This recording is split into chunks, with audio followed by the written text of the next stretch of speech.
Hello everyone, स्वागत करते हैं एक बार फिर से आप सभी का फिक्स टारगेट 2.0 परिवार के एक और नई क्लास में। जितने भी स्टूडेंट ग्रेजुएशन फर्स्ट सेमेस्टर का एग्जामिनेशंस बिहार के किसी भी यूनिवर्सिटी से देने वाले हैं तो आप लोगों के लिए आज की क्लास इंपॉर्टेंट होने वाला है, क्योंकि आज के इस क्लास में हम लोग BSc paper first ethics and culture पर कुछ most important short type questions देखेंगे। जिस भी स्टूडेंट्स का ethics and culture BSc paper first में है तो आप लोग आज के इस पूरी क्लास को शिद्दत से कर लीजिए। मैं जितना भी यहाँ पर शॉर्ट टाइप क्वेश्चंस कराने वाला हूँ ये सभी के सभी क्वेश्चंस आपके परीक्षा के दृष्टिकोण से इंपॉर्टेंट है। एक बार आप लोग अभी तक सेशन को लाइक नहीं किए हैं मेरे भाई तो सेशन को लाइक कर दीजिए और अपने सभी दोस्तों के बीच जो है इस वीडियो के लिंक को शेयर कर दीजिए ताकि सभी को हेल्प मिल सके। आइए फटाफट से हम लोग आज के इस क्लास को करेंगे। देखिए आज का जो ये महामैराथन क्लास है ये बाइलिंगुअल चलने वाला है, यानी कि हिंदी और इंग्लिश दोनों मीडियम में हम लोग करेंगे, क्योंकि बहुत सारे स्टूडेंट्स का कमेंट था कि सर इथिक्स एंड कल्चर का जो क्लास है वो इंग्लिश मीडियम में लाइए, और बहुत सारे स्टूडेंट्स ने कमेंट्स किया था कि सर हिंदी मीडियम में क्लास लाइए। तो मैंने कोशिश किया कि चलिए भाई दोनों ही लैंग्वेज में मैं क्लास प्रोवाइड कर दूं एक साथ, ताकि जो बच्चे हैं सभी का डाउट्स क्लियर हो सके। आइए हम बात करते हैं सबसे पहले प्रश्न पर। तो देखिए सबसे पहला जो प्रश्न है आपका भाई साहब क्या कहता है। क्वेश्चन है आपका कि explain the characteristics of culture, यानी कि कहे तो संस्कृति की विशेषता को समझाइए। समझिएगा, देखिए संस्कृति की क्या विशेषता है मैं आपको इंग्लिश और हिंदी दोनों मीडियम में समझाऊंगा। बात करते हैं कैरेक्टर ऑफ कल्चर यानी कि संस्कृति की विशेषता के बारे में। तो देखिए इसकी सबसे पहली विशेषता क्या है, तो सबसे पहली विशेषता है लर्नड बिहेवियर, यानी कि सीखा हुआ व्यवहार।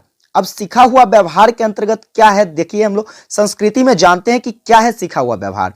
तो on the basis of culture heritage it is not transfer from one generation to another but a person learn it only by living in the society. कहने का मतलब है कि संस्कृति जो है भाई साहब यह विरासत के आधार पर जो है एक पीढ़ी से दूसरे पीढ़ी में हस्तांतरित नहीं होता है। यानी कि संस्कृति की हम बात करें तो यह एक विरासत के रूप में, विरासत कहने का मतलब जैसे कि पीढ़ी दर पीढ़ी किसी चीजों का विकास होना जो है यह विरासत की देन कहलाती है। तो उसी प्रकार से भाई साहब कहा जाए तो आपकी जो संस्कृति है यह संस्कृति जो है एक विरासत की देन नहीं है।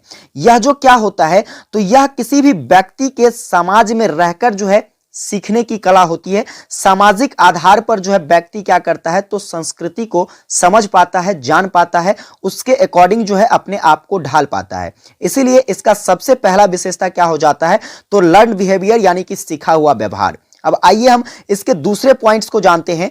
तो दूसरा जो संस्कृति की विशेषता है वह है सोशल कैरेक्टर। सोशल कैरेक्टर कहने का मतलब है सामाजिक गुण। देखिए culture is the name of social qualities. Culture includes social qualities such as religion, practice, art and lecture etc. Therefore culture can be called a social phenomenon। कहने का मतलब है कि culture is the name of social qualities. Culture जो है, संस्कृति जो है यह एक सामाजिक गुणों का नाम है। Culture includes social quality such as religion, practice, arts and literature etc. संस्कृति में क्या होता है तो सामाजिक गुण, जैसे कि कहे तो धर्म के आधार पर वह हो सकता है, अभ्यास के आधार पर, कला या फिर कहे तो साहित्य के आधार पर जो है संस्कृति में सामाजिक गुण निहित होता है। इसलिए हम कह सकते हैं therefore culture can be called a social phenomenons, यानी कि संस्कृति जो है कहा जाए तो यह एक प्रकार का सामाजिक घटना माना जाता है। तो उम्मीद करता हूं आप सामाजिक गुण जो कि संस्कृति की विशेषताओं का है इसको समझ गए होंगे कि संस्कृति की विशेषता के अंतर्गत क्या होता है तो सामाजिक गुण पाए जाते हैं जो कि कई रूप में, जैसे कि धर्म के आधार पर देखा जा सकता है, अभ्यास के आधार पर देखी जा सकती है, कला या फिर कहा जाए तो संस्कृति के आधार पर देखा जा सकता है। यह एक प्रकार से क्या है तो एक सामाजिक घटना है। आइए हम संस्कृति के तीसरे विशेषता के बारे में जानते हैं। तो वह क्या है तो वह है फुलफिलमेंट ऑफ नीड, यानी कि आवश्यकताओं की पूर्ति। अब हम लोग समझते हैं फुलफिलमेंट ऑफ नीड को। तो देखिए human beings have many biological and social needs. व्यक्ति जो है यहां पर जितने भी मनुष्य हैं उस मनुष्य का जो है जैविक और सामाजिक आवश्यकताएं होती है। क्या होता है बायोलॉजिकल, यानी कि जैविक रूप से भी बहुत सारी आवश्यकता होती है, और बहुत सारी ऐसी आवश्यकताएं होती है जो सामाजिक होता है, सोशल होता है। This need are fulfilled only by culture, और ये सभी के सभी जो है भाई साहब ये सभी की सभी आवश्यकताएं कौन पूरा करती है? तो कल्चर पूरा करती है। तो आपके संस्कृति की जो एक और प्रमुख विशेषताओं में से एक माना जाता है वह क्या है? तो आवश्यकता की पूर्ति, जो कि आपको आपकी जो भी आवश्यकता हो, चाहे वो बायोलॉजिकल यानी कि कहे तो जैविक आधार पर, या फिर कहा जाए तो सामाजिक आधार पर जो आपकी आवश्यकता होती है वह कैसे पूरा होता है? तो कल्चर के आधार पर पूरा हो पाता है। फिर हम जानते हैं, देखिए यहां पर तो अगली विशेषता के बारे में। तो कल्चर की जो अगली विशेषता है वह है एबिलिटी ऑफ एडॉप्ट या एबिलिटी टू एडॉप्ट, कहे तो अनुकूलन की क्षमता। अनुकूलन की क्षमता क्या है? तो देखिए every culture change with time. जो भी कल्चर है, हमारी जो संस्कृति है, यह हर संस्कृति जो होता है क्या होता है? तो समय के साथ परिवर्तित होता है। समय के साथ कल्चर जो है हमारा बदलता जाता है। जैसे कि महात्मा गांधी ने कहा था, महात्मा गांधी बताए थे कि एक समय ऐसा आएगा जो हमारी जो सभ्यता और संस्कृति है यह क्या हो जाएगी? वेस्टर्न कल्चर यानी कि कहा जाए तो पश्चिमी सभ्यताओं को अपना लेगा। ठीक उसी प्रकार से जो है आज जो है क्या होता है? तो इन सभी की आधुनिकताओं को देखा जाता है। चीजें दिनानुदिन क्या होती जा रही है? हमारे समाज के अंदर, हमारी संस्कृति के अंदर परिवर्तित होती जा रही है। इस आधार पर हम कह सकते हैं कि इसमें अनुकूलन की क्षमता होती है, अर्थात कहे तो every culture changed with time. जितनी भी आपकी सभ्यताएं हैं वह सभ्यता या फिर संस्कृति जो है भाई साहब क्या होता है? तो समय के साथ चेंज होता है। It adapts to the environment, weather and environment is geographical और socio-culture। कहे तो हमारा जो पर्यावरण है, हमारी जो संस्कृति है, यह हमारे पर्यावरण के साथ अनुकूलन करता है। चाहे वह पर्यावरण की भौगोलिक स्थिति के कारण हो सकती हो या फिर कहे तो सामाजिक संस्कृति के कारण।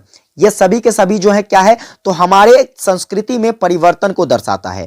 तो उम्मीद करता हूं आप क्या समझ गए होंगे। तो भाई साहब कल्चर की विशेषताओं के बारे में समझ गए होंगे। सबसे पहली विशेषता क्या था? तो सीखा हुआ व्यवहार यानी कि लर्न बिहेवियर, जहां पर चीजों को हमें सीखने को मिलती है समाज के अंदर रह करके, हमारी संस्कृति से। इसके बाद जो है दूसरा क्या था विशेषता? तो वह था सामाजिक गुण। हमारे जो है संस्कृति में सामाजिक गुण पाए जाते हैं जो कि धर्म के रूप में पाया जा सकता है, अभ्यास, कल्चर या फिर कहा जाए तो कला या फिर साहित्य के रूप में पाए जा सकते हैं। इसके बाद बात करते हैं तो देखिए यहां पर जो है अगली जो विशेषता है वह है आवश्यकता की पूर्ति। जो भी हमारी आवश्यकता है, मानव जीवन की, व्यक्तियों की जो भी आवश्यकताएं हैं वह किससे पूरी होती है? तो हमारी संस्कृति से। और इसमें क्या होती है संस्कृति में? तो अनुकूलन की क्षमता होती है। समय के साथ जो है हमारी संस्कृति बदलती भी है। तो उम्मीद करता हूं पहला क्वेश्चन आपको समझ में आ गया होगा। दोनों मीडियम, हिंदी मीडियम वाले बच्चे तो हिंदी मीडियम में बातों को समझ जाइए, इंग्लिश मीडियम वाले बच्चे हैं तो इंग्लिश में बातों को समझिए, ठीक है। और इसे नोट कर लीजिएगा, इसे अच्छे से जो है पेपर से पहले तैयार कर लीजिएगा। चलिए हम बात करते हैं अगला क्वेश्चन आपका क्या कहता है। तो अगला क्वेश्चन है comment on the concept of mind in yoga, यानी कि योग के मन की क्या अवधारणा है, हम इसको समझते हैं। तो इसको समझने से पहले हमें जानना है योग को कि व्हाट इज योगा, यानी कि योग जो है आपका क्या होता है। तो the spiritual process in which body and soul are unified is called yoga, यानी कि योगा जो होता है एक प्रकार का क्या होता है? तो आध्यात्मिक प्रक्रिया होता है, स्पिरिचुअल प्रोसेस होता है, जिसमें क्या होती है? Which body and soul, soul कहने का मतलब आत्मा, बॉडी कहने का मतलब होता है शरीर, यानी कि जिसमें क्या होता है? तो शरीर और आत्मा को क्या दिया जाता है? तो एक रूप दिया जाता है, यूनिफिल्ड, यानी कि एक रूप प्रदान की जाती है। इसी को हम लोग क्या कहते हैं? योग कहते हैं। योग की बात करें तो योग एक ऐसा इंपॉर्टेंट पार्ट है हमारे जीवन का जो क्या करता है? तो हमें विभिन्न विभिन्न प्रकार की सुविधाएं प्रदान करता है।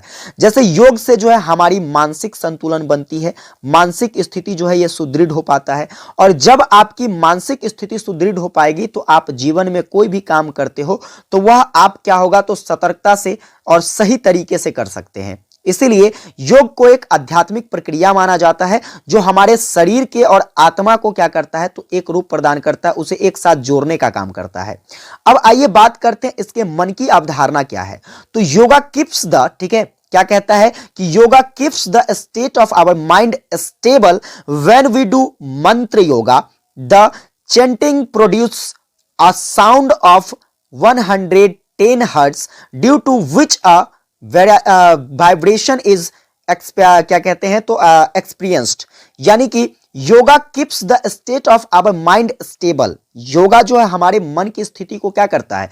स्थिर करता है। When we do mantra yoga, जब हम क्या करते हैं? तो मंत्र योग करते हैं तो उस स्थिति में हमारा जो मस्तिष्क है, हमारी जो मानसिक स्थिति है वह संतुलित हो पाता है, स्थिर हो पाता है। The chanting produced a sound of 110 hertz. जब हम मंत्रों का उच्चारण करते हैं तो उस स्थिति में हमारे मस्तिष्क में जो ध्वनि का कंपन होता है वह कितने हर्ट्ज की होती है? 110 हर्ट्ज से ध्वनि का कंपन होता है। अब जिसके कारण क्या होता है, तो due to which vibration is experience, जिससे क्या होती है, तो हमें कंपन का एक अनुभव हो पाता है और इसके कारण हमारे मस्तिष्क में क्या होता है, तो हमारे शरीर से हमारे मस्तिष्क का एक संबंध जुड़ पाता है। आगे समझते हैं इसको। तो that is our nervous feel like a message and our brain becomes calm and concentrated at the time। जब कंपन होती है तो क्या होता है, अर्थात कहने का मतलब है कि जब कंपन होती है हमारे न्यूरॉन्स को क्या होता है, एक मैसेज का अनुभव होता है। जब भी कंपन होती है हमारे मस्तिष्क में योग के दौरान, जब हम मंत्रों का उच्चारण करते हैं उसके दौरान, तो हमारे मस्तिष्क में एक मैसेज का अनुभव होता है और यह अनुभव हमें क्या करता है, तो हमारे मस्तिष्क को क्या करती है, शांत करती है, एकाग्र करने का प्रयास करती है। इसके बाद बात करें तो modern life style has lost harmony in the mind body relationship leading to many stress based disease like high blood pressure. इसके बाद कहे तो coronary heart disease and cancer. देखिए आधुनिक समय में जो है हमारी जो जीवन शैली है, आधुनिक जीवन शैली में क्या होता देखने को मिलता है, तो हमारा जो मन है यह शरीर के संबंधों से क्या है, तो अपना सामंजस्य खो रहा है। क्योंकि हम देखते हैं कुछ कर रहे हैं कहीं और हमारा ध्यान लटका होता है कहीं। ऐसी स्थिति में हमारा जो मन है हमारे शरीर से अपना संबंध क्या करता है, तो खो देता है और ऐसी स्थिति में हमारे साथ बहुत सारी परेशानियां उत्पन्न होती है। जस्ट लाइक कहे तो blood pressure, high blood pressure यानी कि उच्च रक्तचाप जैसी बीमारियां हमारे शरीर में फैल सकती है। इसके बाद बात करें तो कॉर्नरी हार्ट डिजीज यानी कि हमारे हृदय रोग जो है उत्पन्न हो सकते हैं। इसके बाद कैंसर जैसी बीमारी जो है यह किसके कारण उत्पन्न होती है, तो तनावग्रस्त जीवन में इन सभी बीमारियों का आगमन होता है। इसीलिए हमें क्या करना चाहिए, तो हमारे मन को हमारे शरीर से हमेशा जोड़कर रखना चाहिए। जब हम कोई एक काम कर रहे हैं तो हमारा ध्यान जो है हमेशा किसी एक चीज पर केंद्रित होनी चाहिए। ऐसी स्थिति में आपकी मनोदशा जो है यह सुनिश्चित रह पाएगी, यह स्थिर रह पाएगी और यह सही रूप से कार्य कर पाएगी। और जब यह सही रूप से कार्य करती है तो आपके जीवन में किसी भी प्रकार की कोई समस्या उत्पन्न नहीं होगी। और आज जो है यह मॉडर्न लाइफ स्टाइल की हम बात करें तो ऐसी स्थितियां जो है बहुत कम से लोगों में देखने को मिलती है। हर व्यक्ति अपने लाइफ में कुछ इस प्रकार से व्यस्त है कि उसके मस्तिष्क में एक काम के साथ हमेशा जो है दूसरे कामों पर ध्यान रहता है। तो इन सभी चीजों से हमें दूर रहने के लिए एक मोस्ट इंपोर्टेंट इलाज है, वह इलाज है आपका yoga. Yoga is very important for protection from all the disease, ठीक है, because yoga established harmony between our mind and body. इन सभी को नियंत्रित करने के लिए जो है, इन सभी बीमारियों से सुरक्षा पाने के लिए जो है अति आवश्यक है योगा। क्योंकि योग जो है हमारे मन और तन के सामंजस्य को क्या करता है, तो यह स्थापित करता है, हमारे मन को हमारे शरीर से जोड़ने का काम करता है। तो उम्मीद करता हूं आप योग के मन अवधारणा को समझ गए होंगे कि आखिर योग की मन अवधारणा क्या है। अब आइए तीसरे क्वेश्चन पर चर्चा करते हैं। सर तीसरा क्वेश्चन क्या तैयार करना है? तीसरा क्वेश्चन है what do you mean by subconscious. Subconscious का अर्थ होता है अर्धचेतन, यानी कि क्वेश्चंस कहता है अर्धचेतन का क्या तात्पर्य है। देखिए हमारा जो शरीर है भाई साहब, इसमें विभिन्न विभिन्न प्रकार की चेतनाएं उत्पन्न होती है, जिसमें एक है आपका अर्धचेतन। अर्धचेतन क्या होता है, इसे हम अगर टूटी फूटी भाषा में समझने का प्रयास करें तो देखिए कभी कभी आपके मस्तिष्क में ऐसा भाव उत्पन्न होता रहता है कि कुछ चीजें आपको याद आती रहती है, कुछ चीजें आपको जो है भूलते हुए रहता है, कुछ चीजें जिसकी आप कल्पना कर रहे होते हैं लेकिन उसको पूरा करने के लिए किसकी जरूरत होती है, तो काफी संघर्ष की जरूरत होती है। ऐसे ही मानसिक सोचन शक्ति को क्या कहा जाता है, तो अर्धचेतन कहा जाता है, सबकॉन्शियस कहा जाता है। समझिए सबकॉन्शियस क्या होता है, तो subconscious refers to that mental level. यह किसको दर्शाता है, तो यह हमारे मानसिक स्तर को दर्शाता है। Which is reality is neither completely conscious nor completely unconscious. यानी कि अर्धचेतन से हमारा तात्पर्य है एक वैसे मानसिक स्तर से जो वास्तव में न तो पूरी होती है और ना ही जो है यह पूरी तरीके से कहा जाए तो यह अचेतन के रूप में होता है, ना तो पूरी तरीके से चेतन है यह और ना ही पूरी तरीके से अचेतन है। इसीलिए इसे हम लोग अर्धचेतन के रूप में जानते हैं। किसके रूप में जानते हैं? अर्धचेतन के रूप में। अगर पूरा तरह से कोई चीजें चेतन होता है, कहने का मतलब हम पूरी तरीके से किसी चीज पर सोच पाते हैं, और पूरी तरीके से अगर कोई चीजें अचेतन है यानी कि हम किसी चीज के बारे में पूरी तरीके से जो है सोच नहीं पा रहे हैं, ये आपका अचेतन है। लेकिन अर्धचेतन जो है इन दोनों के बीच की प्रक्रिया है। हम कुछ चीजें ऐसी होती है जो सोच भी पा रहे होते हैं, कुछ चीजें ऐसी होती है जिसे नहीं भी सोच पा रहे होते हैं। तो उम्मीद करता हूं आप जो है अर्धचेतन के बारे में समझ गए होंगे। देखिए अर्धचेतन से और क्या क्या विचार उत्पन्न हो सकते हैं, क्या क्या कैसे कैसे भाव उत्पन्न होते हैं, हम इसको समझते हैं। तो it contains those desire thoughts and feeling etc which are not is our present consciousness or experience but when we make effort they come into our conscious mind। यानी कि इसमें वैसी इच्छाएं या फिर कहे तो वैसे विचार का भाव उत्पन्न होता है जो हमारे वर्तमान चेतन या फिर अनुभव में नहीं होता है, परंतु प्रयास करने पर जो है वह हमारे चेतन मन में होता है, क्या तो आ जाता है। जैसे मैंने अभी आपको बताया ना, क्या होता है कि यहां पर ऐसी स्थिति पैदा होती है जैसे कुछ कुछ चीजें आती रहती है याद। जैसे आपने एक गाना सुना होगा, पास वो आने लगी जरा जरा, ठीक है। कहने का मतलब है कि जरा जरा वो हमारे पास है और थोड़ा थोड़ा वो हमसे दूर भी है, यानी कि हम सिर्फ वहां पे कल्पना कर रहे हैं। उसी प्रकार की चीजें आपके कहां होती है? तो अर्धचेतन में होता है। कहां पर होता है? अर्धचेतन में। उम्मीद करता हूं आप अर्धचेतन के बारे में समझ गए होंगे। अब आइए बात करते हैं कुछ और पॉइंट्स को कि अर्धचेतन से कैसी कैसी समस्याएं उत्पन्न हो सकती है। तो कभी भी मैंने आपको पहले बताया है कि our mind works at the 3 levels. हमारा जो मस्तिष्क है ये 3 लेवल पर कार्य करता है। First of all subconscious, semi conscious and conscious. कहने का मतलब है कि हमारा जो मन चेतन है या हमारा जो मन है या अवचेतन, अर्धचेतन और चेतन पर कार्य करता है। But semi conscious is the state in which we dream. यानी कि आपका जो है तीसरे स्तर पर जो है बात करें तो अर्धचेतन जो हमारा एक ऐसा अवस्था है, अर्धचेतन जो हमें क्या करती है, तो जिस अवस्था में हम सपना देखते हैं, स्वप्न देखते हैं। स्वप्न देखते हैं तो कितना देखते होंगे? ज्यादातर लोग जो है खुली आंखों से सपना तो बहुत कम लोग देखते हैं।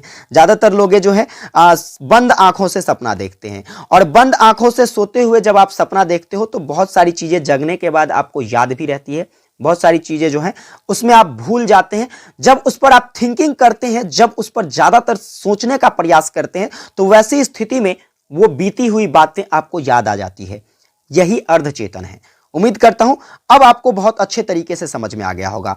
आगे हम बात करें अर्धचेतन के संबंध में, तो in the depth of the semi conscious mind are hidden the answers to all those questions for which we have been troubled for some times.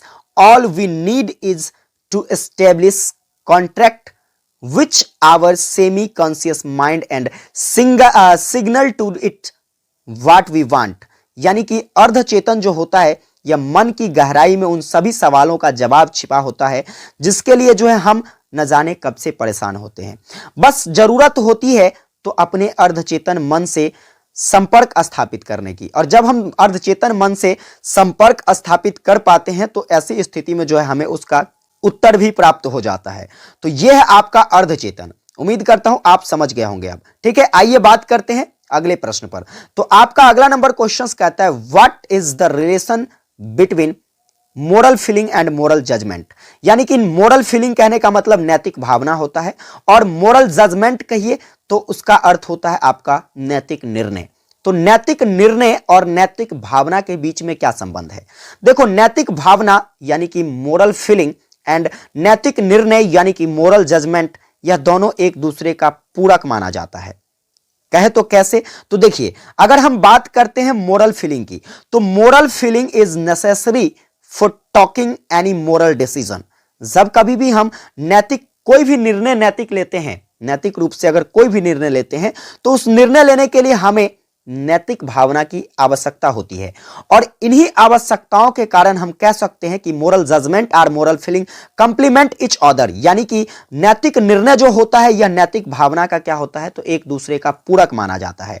आगे हम बात करते हैं, तो moral senses involves a choice that make of a person morally responsible for acting or feeling to act. In concentrate moral judgment assesses such alternatives. यानी कि moral senses involves a choose या choice that makes a personal morality या फिर कहे तो morally responsibility. नैतिक भावना में क्या होता है, तो एक विकल्प शामिल होता है। नैतिक भावना में क्या होता है, एक विकल्प शामिल होता है जो व्यक्ति को कार्य करने या फिर कार्य करने में असफल होने के लिए जो है जिम्मेदार बताता है। इन कॉन्सेंट्रेट, इसके विपरीत जब हम क्या करते हैं तो नैतिक निर्णय, यह क्या होता है, तो एक ऐसा विकल्प होता है जो इन सभी भावनाओं को आकलित करने का काम करता है। कहने का मतलब हमारा है कि नैतिक जो भावना होती है, नैतिक भावना यह किसी भी परिस्थिति में उत्पन्न हो सकती है। ठीक है, या कोई भी कार्य, जैसे कि कार्य का होना या कार्य का ना होना, इन दोनों परिस्थितियों को नैतिक भावना बताता है।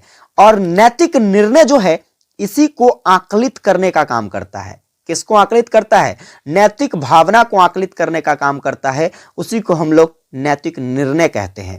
तो ये आपसी संबंध है नैतिक निर्णय और नैतिक भावना के बीच। Assessment of moral sentiment usually involves a conflict between moral and other types of pressure, whereas assessment of moral judgment often involves dilemmas in which the conflict is between two moral duties.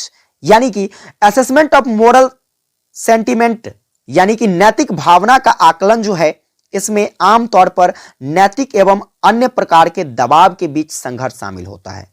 नैतिक भावना का जब भी आकलन किया जाता है तो इसमें बहुत सारी चीजों के बीच संघर्ष जो है यह शामिल होता है, क्योंकि हम कोई भी भावनाएं अपने अंदर ऐसे नहीं ला सकते हैं।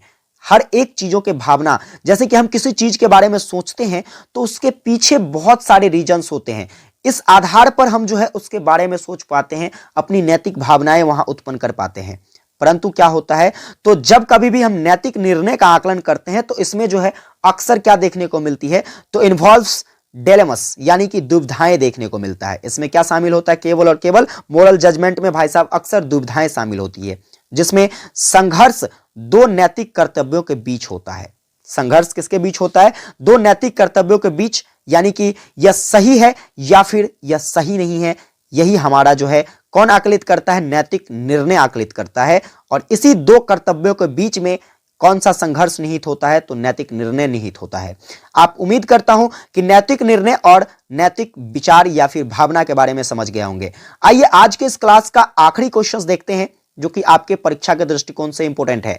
क्वेश्चन कहता है मानवतावाद से क्या आशय है, यानी कि what is meant by humanism. Humanism को समझेंगे। देखिए, ह्यूमनिज्म मानवतावाद एक तरीके की वैसी भावना होती है जिसमें हम मानवीय गुणों को दर्शाते हैं। और मानवीय गुण हमारा क्या कहता है? मानवीय गुण जो है, हम हर एक चीजों को समान दृष्टि से देखते हैं, यही हमारा मानवीय गुण है। हम इसी को समझेंगे। Humanism is an approach to study philosophy और practice focusing on human value and concern. यानी कि मानवतावाद जो है यह मानव मूल्यों और चिंताओं पर ध्यान केंद्रित करने वाला एक अध्ययन है, जिसके अंतर्गत जो है दर्शन और अभ्यास का क्या किया जाता है, तो दृष्टिकोण शामिल होता है। ये बातें समझ में आ गई होगी आपको कि मानवतावाद हमारा क्या संदेश देता है। मानवतावाद एक प्रकार का वैसा अध्ययन है जिसमें हम लोग क्या करते हैं, तो अपनी चिंताओं पर ध्यान केंद्रित करते हैं और हर एक दृष्टिकोण से हर चीजों को समान दर्शाने का प्रयास करते हैं। इट इज अ बिलीफ और व्यू पॉइंट दैट क्या कहते हैं, तो emphasise on common human need and seeks only rational solution to solve human problem and consider human as responsible and progressive intellectuals। यानी कि कहने का मतलब कि it is a belief और व्यू पॉइंट, यह क्या है, तो एक विश्वास है या फिर कहे तो यह एक दृष्टिकोण है। that emphasize on common human need, जो क्या करता है, तो सामान्य मानवीय आवश्यकताओं पर बल देता है। और फिर क्या करता है, तो यह मानवीय समस्याओं के समाधान के लिए केवल तर्क संगत समाधान को ही नहीं तलाशता है, यह इसके साथ साथ मानव को उत्तरदायी एवं प्रगतिशील बुद्धिजीवी भी मानता है। यह कौन बताता है? आपका मानवतावाद बताता है। फिर हम बात करते हैं मानवतावाद के बारे में, तो on the basis of humanism, यानी कि मानवतावाद के आधार पर, किसके आधार पर?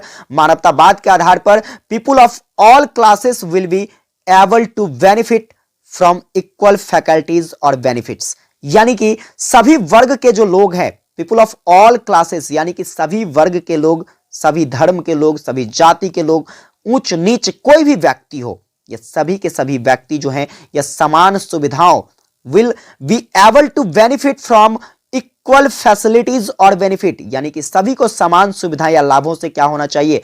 तो लाभान्वित होना चाहिए, सभी को समान लाभ प्राप्त होना चाहिए हर क्षेत्र में। शिक्षा के क्षेत्र में अगर बात करें, there will be no discrimination like caste, religion, high low या फिर poor rich. It is in the field of education, शिक्षा के क्षेत्र में जो है जाति, धर्म, ऊंच नीच, गरीब अमीर, इन सभी के बीच जो है भेदभाव उत्पन्न नहीं होना चाहिए।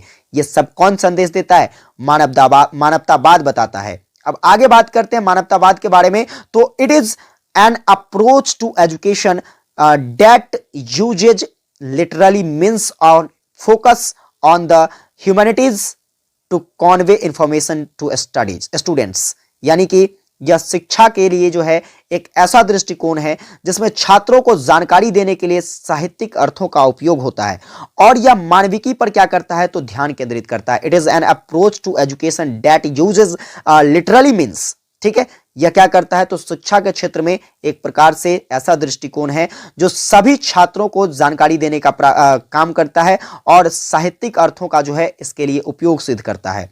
आगे हम बात करते हैं, तो देयर आर वेराइटीज और view points, there are varieties और view point in the field of philosophy and social science that affirm some senses of human nature, यानी कि दर्शन और सामाजिक विज्ञान के क्षेत्र में कई तरीके से जो है दृष्टिकोण या मानव स्वभाव के कुछ भावों की पुष्टि करता है, जो हमें कौन बताता है? तो मानवतावाद बताता है। और ये सारे के सारे स्टेटमेंट जो है यह मानवतावाद को सिद्ध करती है। तो उम्मीद करता हूं आप मानवतावाद के बारे में समझ गए होंगे कि मानवतावाद जो है हमें क्या संदेश देती है।